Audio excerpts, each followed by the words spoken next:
या ठिकाणी जाधव परिवाराकडं आलो आहे आणि काय सांगाल मॅडम की आज तुम्ही स्वामी समर्थांचा या ठिकाणी देखावा केला आहे, काय सांगाल? नमस्कार, गणपती बाप्पा मोरया. ह्या वर्षी आम्ही स्वामी समर्थांचा देखावा केला आहे.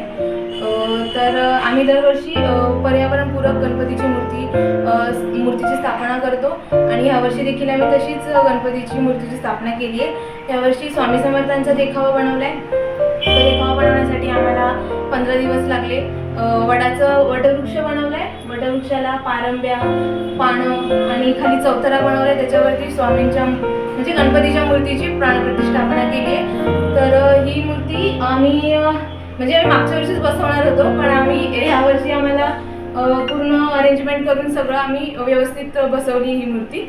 आणि खाली शेतातली माती आणली आहे आणि ती माती व्यवस्थित आथरून त्याच्यावरती धान्य टाकले, गहू, बाजरी, नाचणी आणि राळे हे टाकून 4 दिवस आधीच आम्ही ते धान्य टाकलं आणि त्याच्यानंतर ते आता एवढं छान सुंदर उगवलंय आणि बाजूने कंपाऊंड केलंय.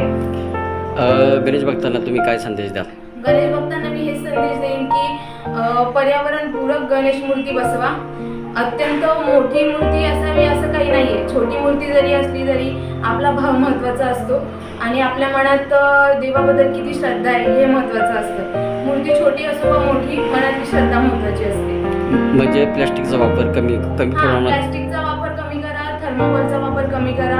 आपल्या पर्यावरणाला आपल्याला जेवढं प्लॅस्टिक आणि थर्मोकोल किंवा इतर ज्या पर्यावरणामध्ये विघटन होत नाही अशा मूर्ती किंवा अशा वस्तू नाही वापरल्या तर बरं आहे. आणि तेवढी आपली पृथ्वी आपल्यासाठी बरंच काही करते. आपण पण पृथ्वीसाठी थोडंफार काही केलं पाहिजे.